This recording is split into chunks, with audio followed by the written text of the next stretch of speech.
বাবরি মসজিদের নির্মাণের কাজ শুরু করার পর আজ বাবরি যাত্রায় হুমায়ুন কবির জেইউপি চেয়ারম্যান হুমায়ুন কবির তিনি বাবরি যাত্রা ইতিমধ্যেই শুরু করে দিয়েছেন। নদিয়ার পলাশী মনুমেন্ট থেকে বাবরি যাত্রা শুরু।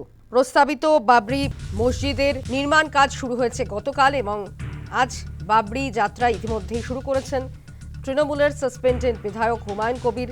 জেইউপি চেয়ারম্যান হুমায়ুন কবির তিনি পলাশী থেকে বাবরি যাত্রা শুরু করেন। পলাশীর মনুমেন্ট থেকে 22 কিলোমিটার পথ হাঁটবেন হুমায়ুন কবির, বাবরি যাত্রা করবেন হুমায়ুন কবির। প্রথমেই বাইক র্যালি করে এই অনুষ্ঠানের সূচনা করেন তিনি। পাগড়ি পরে বাবরি যাত্রায় হুমায়ুন কবির, কর্মী সমর্থকদের নিয়ে বাবরি যাত্রা এই মুহূর্তে হুমায়ুন কবির। আজ থেকে আপনারা জানেন যে ইতিমধ্যেই গতকাল বাবরি মসজিদের নির্মাণ কাজ শুরু করেছেন হুমায়ুন কবির, তার নেতৃত্বেই শুরু হয়েছে বাবরি মসজিদের নির্মাণ কাজ এবং আজ থেকে শুরু হলো এবং গতকালের পর আজ বাবরি যাত্রায় হুমায়ুন কবির। শুরু হয়ে গিয়েছে হুমায়ুনের বাবরি যাত্রা।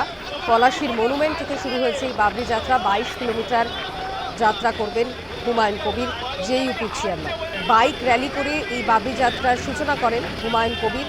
শেষ হবে রেজিনগরে নির্মীয়মান বাবরি মসজিদেই যাত্রা শেষ করবেন হুমায়ুন কবির। যাত্রা শুরুর সময় হুমায়ুন কবির কি বক্তব্য রেখেছিলেন শোনাবো আপনাদের।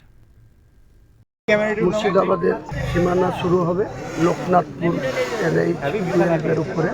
ওখান থেকে আমরা পুরো বাবরি মসজিদ 11 কিলোমিটার পুরো হেঁটে কমপ্লিট করব, সমাপ্ত করব বাবরির ওখানে। এবং 14 তারিখে যে মুর্শিদাবাদের পুলিশ সুপারকে ঘেরাও করা হবে ওই দিনকেই আমার আগে আবার পলাশী থেকে একদম ইসলামপুর বা করণদিঘি উত্তর দিনাজপুরের শেষ সীমানা সেটা অবধি 200 গাড়ির কনভয় নিয়ে 2000 লোককে সঙ্গে নিয়ে আবার দ্বিতীয় ফেজে শুরু হবে। তৃতীয় ফেজে ঈদের পরে পশ্চিম মেদিনীপুর থেকে বাঁকুড়া পুরুলিয়া হয়ে একদম দুর্গাপুর হয়ে আসানসোল, আসানসোল থেকে আবার সিধা কলকাতা। এর কর্মসূচিও ঈদের পরে। হরিহরপাড়ার নিয়ামত শেখ তিনি তৃণমূল বিধায়ক, তিনি হুমায়ুন কবিরের এই বাবরি যাত্রাকে সমর্থন করেছেন। কি বলেছেন শোনাবো। করবে এটাই তো আমাদের সভ্যতা, এটাই আমাদেরকে শিখিয়েছে ধর্ম, এটাই হওয়া তো হ্যাঁ হওয়া উচিত, হচ্ছেও তাই। তাই এটা যে আবেগে পড়ে একটা বাবরি মসজিদ ওখানে ধ্বংস হয়েছে, এখানে বাবরি মসজিদ তৈরি করবো বলে যে মানে আজকাল চেয়ারম্যান যেটা সে করেছে, তো মসজিদ হোক, মসজিদের জায়গায় মসজিদ করুক, তাতে আমরা কোনো প্রতিবাদ বা বিরোধ আমরা করতে যাচ্ছি না। আমাদের দলের পক্ষ থেকে পশ্চিমবাংলা আমাদের মমতা বন্দ্যোপাধ্যায় থেকে শুরু করে আমাদের অভিষেক মহাশয় থেকে শুরু করে সমস্ত আমাদের দলীয় যত পোর্টফোলিও নেতৃত্ব আছে এই বিষয় নিয়ে কোনোদিনই মুখ খুলছে না, মুখ খুলবেও না, মুখ খোলার প্রয়োজনই তো নেই। 2 নম্বর হচ্ছে যে মসজিদ যেটা হচ্ছে, মসজিদের জায়গায় মসজিদ থাকবে, রাজনীতির জায়গায় রাজনীতি থাকবে। সে নতুন দল খুলেছে, তার মতন থেকে সে দল করবে, সে দলের মধ্যে তো আমরা বিরোধিতা করতে যাচ্ছি না, তার রাইট আছে, সে করছে করবে।